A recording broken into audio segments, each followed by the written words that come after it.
भी आने वाली है, तुम्हें और किसी को बुलाना है? लकी तो डिंपल को बुला देना, वो भी आ जाएगी। अमित ने जैसे ही ये कहा, गर्वित और प्रीतम उसे गुस्से से देखने लगे।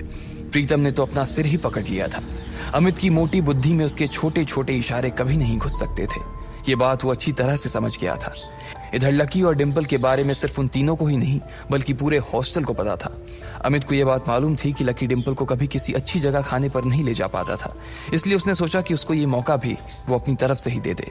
अब इससे पहले कि प्रीतम लकी की घाव को ढकने की कोशिश करता, उसने खुद ही उसे कुरेदते हुए कहा, अमित, मैं और डिंपल अब साथ नहीं है यार। तुम और डिंपल साथ नहीं हो मतलब?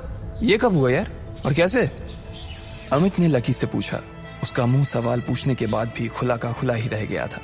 अब जो हो गया सो हो गया ना यार, सब आज ही जानना है क्या तेरे को? गर्वित ने उसे फटकारते हुए कहा। अमित समझ गया था कि इस बारे में बात करने के लिए सही मौका नहीं था। अमित, हमें निकलना चाहिए यार, मेरी रूममेट्स का मैसेज आया है कि वो लोग निकल चुकी हैं। वो लोग पहले से ही बहुत भूखी हैं और अगर हमने उन्हें वेट कराया ना तो वो मुझे ग्रिल करेंगी यार, रोशनी ने कहा।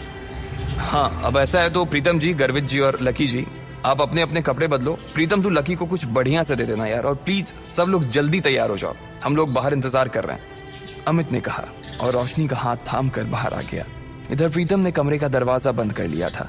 अमित और रोशनी कमरे के बाहर थे, जहां अमित बार बार कमरे के दरवाजे की ओर देख रहा था। वहीं रोशनी अपने हाथ बांधे और मुंह फुलाए बरामदे के उस पार देख रही थी। जब अमित की नजर रोशनी पर पड़ी तो वो समझ गया कि कोई तो बात थी। जिस तरह से वो हाथ बांध कर खड़ी थी, उससे साफ समझ आ रहा था कि रोशनी को किसी बात पर तो गुस्सा आ रहा था। क्या हुआ बेबी, कुछ हुआ है क्या? अमित ने पूछा। नहीं कुछ नहीं यार, बस ऐसे ही, रोशनी ने कहा और अपना चेहरा दूसरी ओर घुमा लिया। बोलो ना बेबी, क्या हुआ? मेरी कोई बात बुरी लग गई क्या आपको? अमित ने फिर से पूछा। रोशनी ने एक बार के लिए उसे देखा और फिर एक गहरी सांस लेते हुए बोली, तुम्हें ऐसा नहीं लगता कि तुम्हारे ये जो रूममेट्स हैं ये बहुत ही एवरेज हैं? मतलब तुम खुद को देखो ना गर्वित की शक्ल अच्छी है, ना प्रीतम की पर्सनालिटी में कोई अपील है, और चलो लकी तो फिर भी थोड़ा बहुत अच्छा लगता है, लेकिन वो जिस तरह से रहता है, जिस तरह के कपड़े पहनता है, उससे साफ दिखता है कि उसकी जेब टाइट है। अब ऐसे लोगों को मैं अपने रूममेट्स के सामने कैसे ले जाऊंगी यार, बताओ? अमित को उसकी बात सुनकर मन ही मन काफी अजीब लगा। हम सिर्फ खाना खाने ही तो जा रहे हैं, हम कोई ब्लाइंड डेट थोड़ी सेट कर रहे हैं इनके और तुम्हारे रूममेट्स के बीच, तो तुम फिर इतना परेशान क्यों हो रही हो? तुम्हें ऐसा लग रहा है कि मेरे रूममेट बाहर इतनी दूर इतनी धूप में सिर्फ खाने के लिए आ रही हैं? अमित, तुम सच में डम्ब हो। अरे उन्होंने भले ही मेरे फेस पर ये बात ना कही हो, लेकिन मैं जानती हूँ ना कि वो सिर्फ तुम्हारे रूममेट्स के लिए मिलने आ रही हैं। क्या पता किसी को कोई पसंद आ जाए तो। मैंने तुम्हारी फोटो दिखाई थी, तुम्हें देखते ही सबकी जुबान ऐसे ही लप होने लगी थी और उन्हें लगा कि तुम्हारे रूममेट्स भी तुम्हारे जैसे ही होंगे, इसलिए वो भी मुझे उन सबको भी खाने पर लाने के लिए कह रही थी, रोशनी ने चिढ़ते हुए कहा। हाँ बेबी, सॉरी, मुझसे गलती हो गई, मैंने तुम्हें बताया नहीं कि मेरे रूममेट्स बायोलॉजी सेक्शन से हैं, अमित ने कहा। असल में वो था सपोर्ट कोटा से, लेकिन वहां पर जगह नहीं थी, इसलिए उसे लकी की डोरमेट्री में शिफ्ट कर दिया गया था। अब इससे मैं क्या करूं?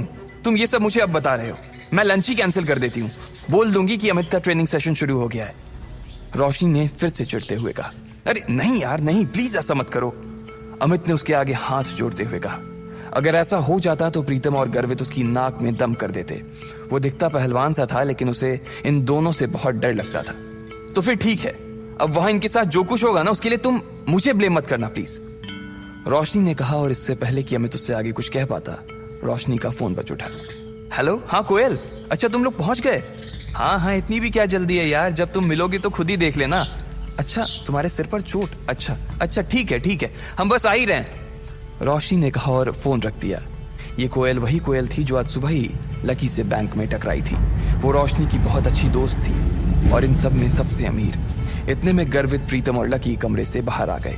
इधर तीन सुंदर सी बन ठन के आई हुई लड़कियां एक टेबल पर पहले से ही बैठी हुई थीं। उनकी शक्ल, सूरत और कपड़े देखकर ये पता चल रहा था कि वो पैसे वाले घरों से थी।